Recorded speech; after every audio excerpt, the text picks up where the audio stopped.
Módulo 1, como já foi apresentado, o modelo de execução do PNAD é o nosso principal tema. Alguns resultados da IAD no Brasil. Então, a evolução da matrícula em IAD. Ah, que legal, né? Muito bonitinho, 2009, 2010, 2011. Então, temos aí um aumento grande. Quando a gente vê o aumento, a gente tem que pensar se a gente fica feliz ou não. Se a gente fica feliz, a gente tem que ter pensado na qualidade da formação dessas pessoas, né?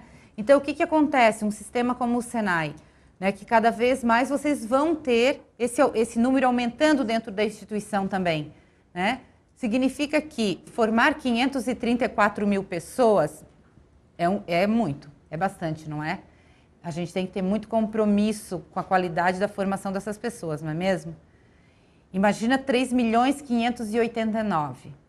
Imagina que em 2012 isso já deve ter ido sei lá para quanto, né? E cada vez mais. Então, isso significa que cada vez mais nós temos que nos preparar para fazer educação à distância bem feito. Porque o mercado de trabalho, ele vai indicar. Então, no caso do Senai, no caso dos cursos profissionalizantes, tem que ter um cuidado maior ainda. Por quê? Porque ele vai mandar seu aluno do presencial para o mercado de trabalho e ele vai mandar o seu aluno à distância para o mercado de trabalho.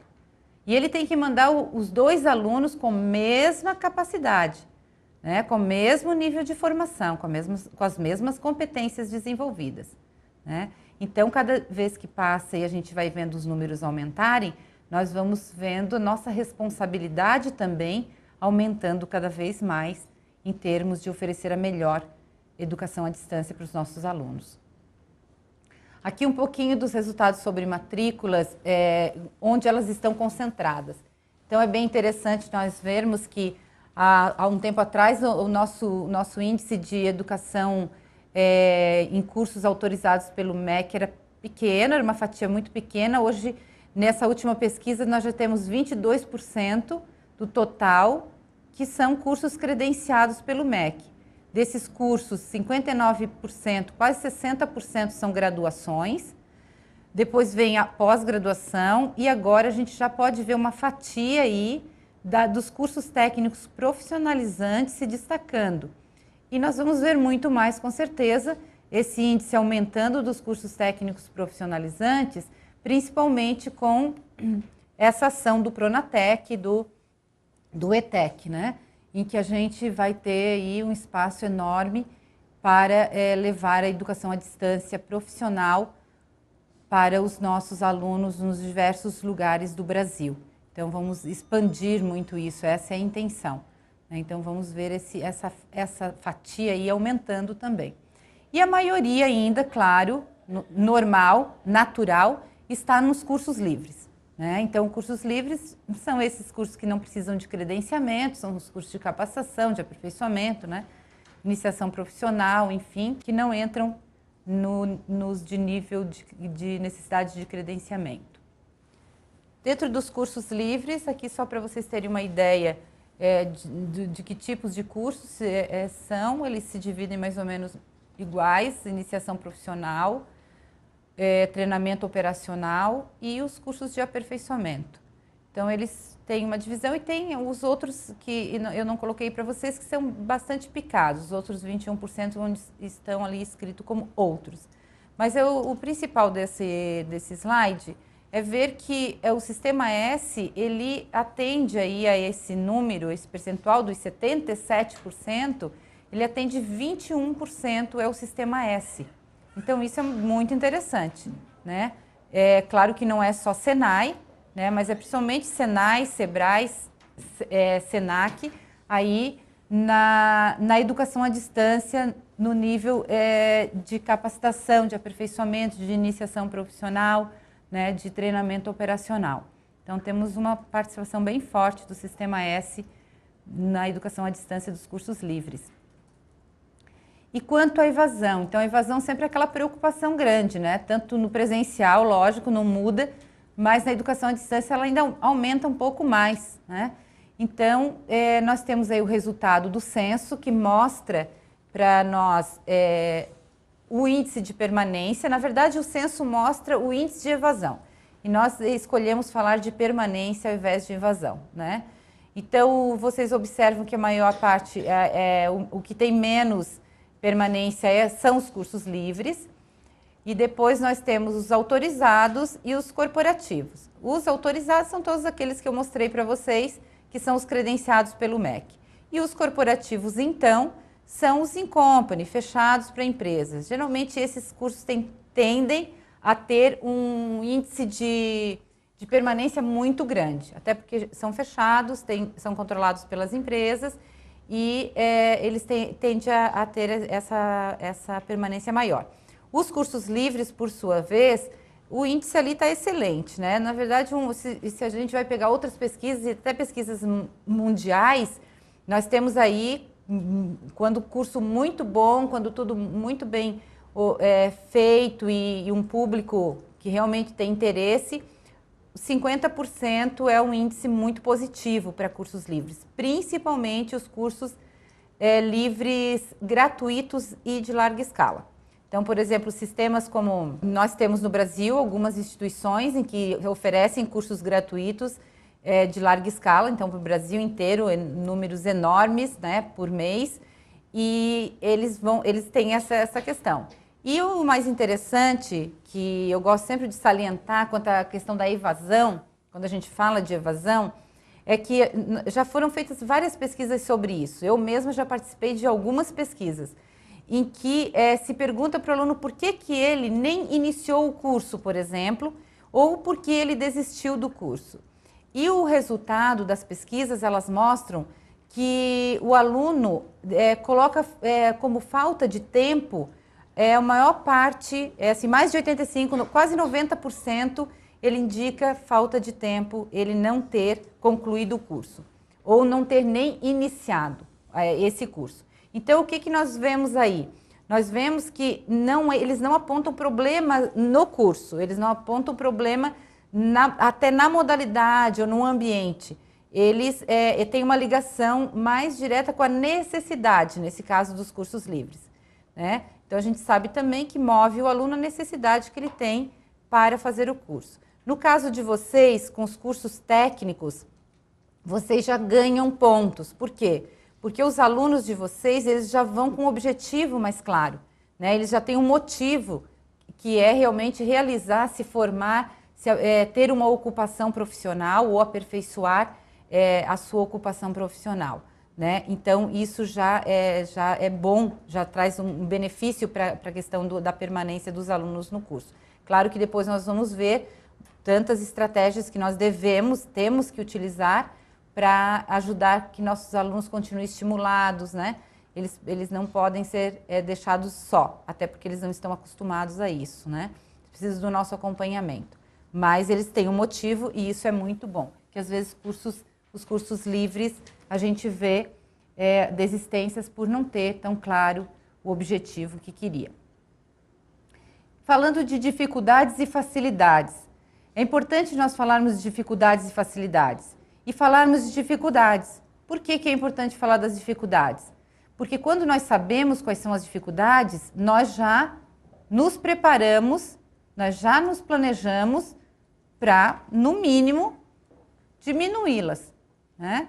Então, se a gente fecha os olhos para as dificuldades, a gente tende, de repente, em determinado momento, estar ali, frente a frente com ela, e nós não estávamos preparados para aquilo. Então, eu trouxe algumas para vocês que eu quero discutir, né, e que vocês reflitam elas, então, dentro dos DRs de vocês. O desafio organizacional na transição do modelo presencial para EAD. Essa é uma primeira dificuldade. E por que ela é uma dificuldade? Por falta de vontade? Por desinteresse? Por resistência? Não exatamente. Geralmente é uma coisa natural, em qualquer outro tipo de processo não seria diferente. Em qualquer processo de transição nós temos isso, que é o quê? Que estamos num modelo, fazemos muito tempo uma forma e de repente vamos mudar para outro modelo, ok? Então, é uma transição, eu preciso de aprendizado novo, preciso trabalhar a minha questão comportamental, a minha cultura também vai ser afetada, porque eu sempre me acostumei daquele jeito. Para mim aquilo era verdade, agora aquilo já não é tão verdade. Então, tem um processo de transição natural. E nessa questão, quando eu falo natural, porque eu acho natural mesmo, só que nós, enquanto instituição, professores, dirigentes, coordenadores, gestores, enfim, todas as pessoas, todos os profissionais envolvidos na educação à distância precisam realmente de um empenho maior nesse sentido, um empenho maior para fazer com que essa transição seja mais rápida, seja mais tranquila. E tem muitas coisas aqui que nós podemos fazer, desde capacitar, que eu já fiquei feliz que vocês aí, pelo nosso índice aqui, deu mais de 90% de pessoas que disseram que já fizeram capacitações em EAD. Então, assim, a capacitação é conhecer a educação à distância, é o primeiro passo, sem sombra de dúvidas, né? Às vezes a gente fala de coisas que a gente não conhece, então conhecer primeiro para depois a gente poder se posicionar, né? Então, se capacitando, vocês já vão ter um passo forte aí. E união, a integração das pessoas, o trabalho em equipe, o planejamento participativo, tudo isso ajuda com que esse processo de transição seja bem mais tranquilo, tá? Bom, e o gerenciamento da aprendizagem do aluno, que nós também colocamos aqui como uma dificuldade, por quê? Como eu falei lá no começo, quando eu falei da característica, o aluno, ele, seja adulto ou seja o jovem hoje que quer ter liberdade, quer ter espaço, ele quer ter autonomia, mesmo assim o modelo mental dele ainda é de alguém que diz o que é para ele fazer. Ah, o amanhã você tem que estudar isso, em tal dia isso, a prova é tal data, e totalmente, muito mais ainda direcionado, né? Então, quando chega na educação à distância, a gente vê uma certa resistência. Puxa, agora eu tenho que gerenciar, eu tenho que ficar atento quando o professor botou uma mensagem ou encaminhou uma informação. Então, ele começa a ver que ele precisa gerenciar. Então, vocês vão sentir uma resistência desses alunos, quem já tem experiência, como muitos de vocês já sabem como isso funciona, que pode ser muito bem trabalhada com ambientação, com acompanhamento permanente, com apoio a esses alunos. Então, resolve-se isso de forma bem tranquila. A mediação do docente por meio de tecnologias pode também gerar uma certa resistência, mas eu sempre gosto de falar que é uma resistência muito pequena. É muito mais assim, ó, nunca me mostraram o AVA, eu não sei eu sei aqui que no meu DR tem um AVA, mas eu nunca vi, então eu não sei mexer. Então eu estou cheio de coisa para fazer, não tenho tempo de ver esse AVA. Muito mais nesse sentido do que dizer assim, não, ele resiste mesmo, ele não quer trabalhar com educação à distância, ele tem medo de tecnologias. Não é isso que eu vi nesses anos todos de experiência. O professor, o docente, ele não tem medo de tecnologia, mas muitas vezes ele não usa porque ele desconhece, às vezes dentro da instituição, ele está aí às vezes anos dentro daquela instituição, a instituição nunca nem mostrou o ambiente virtual, só porque ele é um professor do presencial, né? Então, todos os DRs que ainda não mostraram o seu AVA para os seus professores do presencial, para os seus docentes, mostrem, né? Que ele vá usar um dia à distância ou não, ele pode usar inclusive nas suas aulas presenciais. Então, isso já vai quebrando. Daqui a pouco esse professor vê, gosta, começa a utilizar e é um potencial professor aí interessado e motivado para ser tutor à distância. Então, nós precisamos, enquanto instituição, ajudar nessa quebra, né? Às vezes é mais fácil dizer que é o professor, que é o docente que não está interessado ou que não gosta ou que tem medo. Mas às vezes é até falta de oportunidade de interagir com as tecnologias que ele está tendo. Então, deixem aberto, deixem acessível, deixem na sala os professores, põe um computador, deixe eles usarem, põe em todos os lugares que eles passem para eles utilizarem esses ambientes, né? Isso facilita muito. A gente vê que essa resistência diminui significativamente. Custo de produção é algo que é normal, acontece, vocês passaram e viram, né? Para quem já trabalhou com educação à distância, que tem toda a parte de produção do material, os objetos de aprendizagem, os games, os simuladores, enfim, uma série de materiais que se investe inicialmente antes de iniciar um curso. Por isso que a gente sempre tem aqui um custo de produção maior para começar a educação à distância. Por outro lado, depois de pronto, isso se dilui. Então, ele pode ser aparentemente forte no começo, com o tempo e com o número de alunos, ele fica muito baixo, né? Muito mais baixo do que o custo presencial. E o risco de evasão, nós também já falamos um pouquinho sobre isso, temos que saber que existe, e estarmos atentos a isso, sempre com um plano, né, de promoção do quê? Da permanência. Vamos até esquecer a palavra evasão e vamos trabalhar em cima da permanência desse aluno. É como a doença, não vamos trabalhar em cima da doença, vamos trabalhar em cima da saúde. No caso da evasão, vamos fazer a mesma coisa. E eu gostei muito de quando eu vi isso no Senai. O Senai colocou lá, permanência, nós queremos falar de permanência, que ótimo, eu adorei, eu também quero falar de permanência. E nas facilidades aí já mais divulgadas, né, as facilidades são sempre mais divulgadas, a flexibilidade maior de horário para o estudo, né, que os alunos têm, então não tem novidade nenhuma nisso. Quebra das limitações geográficas, como nós já conversamos, podendo expandir para muitos lugares, principalmente num país com a extensão que tem o nosso. Todos os cursos que têm o AVA, que são pela internet, tem o ambiente virtual 24 horas por dia, 7 dias por semana para que o aluno acesse. Isso dá muita facilidade para esses alunos, né? Porque cada um tem o seu horário, a maioria deles, e provavelmente do perfil que vem para o Senai, são pessoas que trabalham, né? Já estão em algum tipo de atividade profissional. E a flexibilidade ao estilo e ritmo de aprendizagem, que aqui os pedagogos gostam muito, os educadores gostam muito disso. Por quê? Porque é uma coisa que se bate muito, né, dentro das teorias, que cada aluno tem o seu estilo, cada aluno tem o seu ritmo de aprendizagem, e quando a gente encaixota ele e ele tem que fazer tudo no mesmo horário, da mesma forma, todo mundo igual, isso não é respeitado. E isso é prejudicial para a aprendizagem, dificulta a aprendizagem dos alunos, né? Então, na educação à distância, a gente consegue fazer isso com mais flexibilidade. E isso tem resultado positivo e bastante elogiado pelos alunos. Agora eu vou passar pela evolução legal da educação profissional à distância, tá? A gente não está falando aqui de todos os níveis, só da educação profissional à distância, para que vocês só tenham uma visão. Muitos de vocês conhecem, nós temos aí um número significativo que colocou que não conhecem. Então, o que vai aparecer aqui são as leis que estão em vigor, né? Já com algumas alterações, mas são elas que estão valendo e que elas todas vão ser disponibilizadas para vocês no ambiente online na íntegra. Então, vocês vão ter acesso a toda a legislação da IAD na íntegra lá dentro do estudo online, tá? Então, aqui só rapidamente, em 96 é quando nós tivemos o primeiro reconhecimento da educação à distância no Brasil, quando saiu a nova Lei de Diretrizes e Bases da Educação Nacional. O artigo 80, então, ele indica, né, o reconhecimento da educação à distância para todos os níveis de ensino. Então, esse é o primeiro momento que a gente tem. Claro que a educação à distância é muito mais antiga que essa no nosso país, já tínhamos muitas outras experiências anteriores, inclusive experiências de graduação à distância antes da legislação, mas em 96, então, a gente tem aí o primeiro apontamento.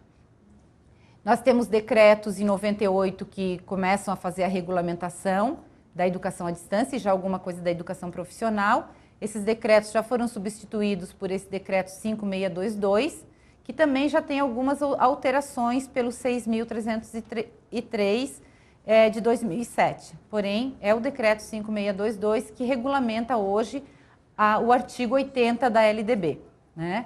Então, entrando, e o bom hoje do acesso às leis é que você entra no artigo online e ali já tudo que foi alterado já está marcado, né? Antes a gente tinha que catar aquele monte de lei e ia vendo, isso aqui mudou, isso aqui. Hoje ficou muito fácil na internet para trabalhar com as leis, né? Nem precisa ficar expert em lei, mas é bom a gente ter uma noção, uma visão, pelo menos dentro daquela área que a gente trabalha, daquele nível de ensino, né? Depois, em 2011, a gente tem o decreto 7.589, que institui a rede ETEC, que foi absorvida pelo Pronatec, dentro desse grande programa, né? Porque a rede ETEC, ela é criada em 2007, então esse decreto ele substitui o decreto 6.301, né, e expande, então, junto com esse programa do Pronatec, dando bolsas, enfim, né? E o Senai provavelmente está dentro desse processo também. Já está, né? Dentro desse processo. Em 2011, nós temos a 12.513, que foi a que instituiu o Pronatec, com a finalidade de ampliar a oferta da educação profissional e tecnológica. Então, nós estamos vivendo esse momento agora forte, né? O Sistema S incorporado como instituição para trabalhar dentro desse programa do Pronatec, até pela expertise que tem, né? E a gente tem, então, uma resolução aqui, número 6, que já deixa bem clara hoje a educação presencial e a educação à distância do ensino técnico de nível médio, profissionalizante de nível médio. Então, essa resolução número 6, que saiu em 2012, ela mostra como vai acontecer a educação à distância técnica de nível médio, ou seja, ela vai apontar que a educação técnica vai dar algumas orientações e também, ao mesmo tempo, na mesma resolução, então, ó, vocês veem que não está escrito educação profissional técnica de nível médio à distância. É uma única resolução para os dois, tanto para o presencial quanto para a distância. E cada vez mais nós vamos ver isso acontecendo, né? Sendo trabalhado dentro do nível de ensino e não da modalidade. Então, aqui a educação à distância indica, a resolução indica que nós temos que ter, no mínimo, 20% dos nossos cursos à distância em polos presenciais, e aí das regulamentações, e ela faz também algo para a educação presencial, como foi feito para as graduações em outra normativa. Ou seja, a graduação, como vocês já devem conhecer, o curso presencial de graduação pode fazer 20% dele à distância. Essa resolução também indica isso. Então, um curso presencial técnico, profissional, de nível médio, ele também pode ter 20% dele à distância, mesmo sendo todo regulamentado como presencial. Então, vocês vão poder conhecer mais detalhes, né? Vão ter acesso a toda essa legislação. Em 2013, agora bem recente, sai a portaria 562, que é a oferta de curso à distância pelo Sistema Nacional de Aprendizagem no âmbito do Pronatec. Então, reconhecimento aqui do Sistema Nacional de Aprendizagem, aqui do Senai, né, e de outros S's também que estão nesse programa, podendo, então, fazer esse trabalho junto com o governo, dentro dos objetivos do governo de expansão, então, da educação profissional. Nós vamos ver aqui a visão sistêmica. É importante falar sobre isso, nós vamos falar muito sobre isso nos módulos específicos, mas é algo que eu gostaria, né, e assim como o Senai como um todo quer mostrar. Por quê? Porque muitas vezes a gente vê as coisas fragmentadas e nós precisamos ver a educação à distância como um sistema. E ele é um sistema complexo e por isso a gente precisa ver ele como um todo. Então, o que a gente tem dentro desse sistema? Como é montado a educação à distância dentro de uma instituição? Então, ela tem os seus processos de desenvolvimento, que tem onde principalmente está concentrado toda a parte de preparação dos recursos materiais didáticos, parte tecnológica. Nós temos o suporte, onde está tudo que vai ser desenvolvido, tanto de tecnologia quanto de infraestrutura física, pessoas, para apoiar os alunos, para atender os alunos. Toda a parte do ensino-aprendizagem, ou seja, que está relacionado principalmente com o trabalho da tutoria, das coordenações técnicas, coordenações pedagógicas, relacionados com o curso, com os cursos, né, da instituição. A parte de avaliação, onde está todo o processo, tanto da avaliação de aprendizagem, quanto os controles de qualidade dos cursos, onde os cursos são avaliados, né, precisam ser avaliados. E toda a parte de gestão, que vai, na verdade, permear esses processos, é transversal, ele trabalha, os processos da gestão, elas estão sempre permeando os demais processos. Então, o que eu quero dizer com isso? Que muitas vezes, eu como tutor, eu estou vendo lá o meu pedacinho, ensino-aprendizagem. eu não estou vendo os outros processos, eu não estou vendo as outras equipes, eu não sei como é que está acontecendo nas outras equipes. E aí, isso não é muito bom. Por quê? Porque eu tenho uma visão restrita do que é a educação à distância. E aí, se eu tenho uma visão restrita, a minha análise é restrita, o meu entendimento é restrito. E as minhas proposições também serão restritas, né? Então, essa necessidade de ter a visão sistêmica, muitas vezes é divulgado e trabalhado, e até tem cursos muito focados para gestores, coordenadores, mas não é verdade. Todos nós, profissionais que estamos dentro da educação à distância, precisamos entender como é que ela funciona, onde começa, onde termina, o que eu faço, o meu trabalho impacta, onde ele está impactando, né? Quando eu faço o meu trabalho sozinho, eu penso, pô, entreguei, fiz, terminei, concluí. Mas quando eu tenho clareza de que esse trabalho que eu estou fazendo está impactando um próximo passo, ou ele precisa de algo antes de mim, então eu já tenho uma interação diferenciada com as pessoas, né? Eu já tenho outra forma de trabalhar dentro da minha instituição. Então é importante que vocês percebam esse sistema. Não fiquem fechados só nos processos de vocês, no quadradinho de vocês. Busquem compreender o todo, né? Conversem nas reuniões, discutam os processos, entendam como eles como eles acontecem dentro da instituição de vocês. Aqui nós vamos ver um pouco de cada um deles, né? Eu acho que vai ser bastante interessante para vocês terem essa visão mais geral, né, da educação à distância como um todo. Muito bem, para fechar aqui essa parte, para dizer que é muito importante mesmo, já há muitos anos, esse autor que está aqui, ó, em 83 ele já falava disso, né, que a instituição que não percebesse que havia uma inter-relação tão grande entre todos os componentes desse sistema, que não era mais um professor que ensinava e um aluno que aprendia, né? Mas na IAD é a instituição que ensina. O que quer dizer isso? Quer dizer que eu posso ser o melhor tutor, eu posso fazer... Nossa, eu sou super preparado, porém eu caio dentro de um sistema que não funciona. Um AVA que pifa o tempo todo, um conteúdo mal feito. O que eu vou fazer? Milagre? Não vou poder, né? Então, é uma instituição que ensina. O contrário também, pode lá a equipe ter feito um excelente conteúdo, maravilhoso conteúdo.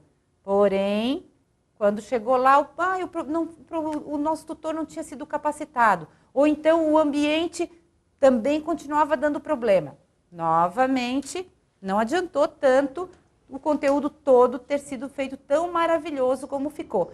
Para vocês entenderem quando eu digo essa questão de ter a visão sistêmica. Ou seja, nós ensinamos o aluno à distância por várias mãos, juntando várias mãos, e não uma pessoa só numa sala de aula com o professor. Aqui é mais complexo. Nós precisamos, então, estar bastante integrados com os nossos colegas da educação à distância, com todos os profissionais que atuam na educação à distância na nossa instituição.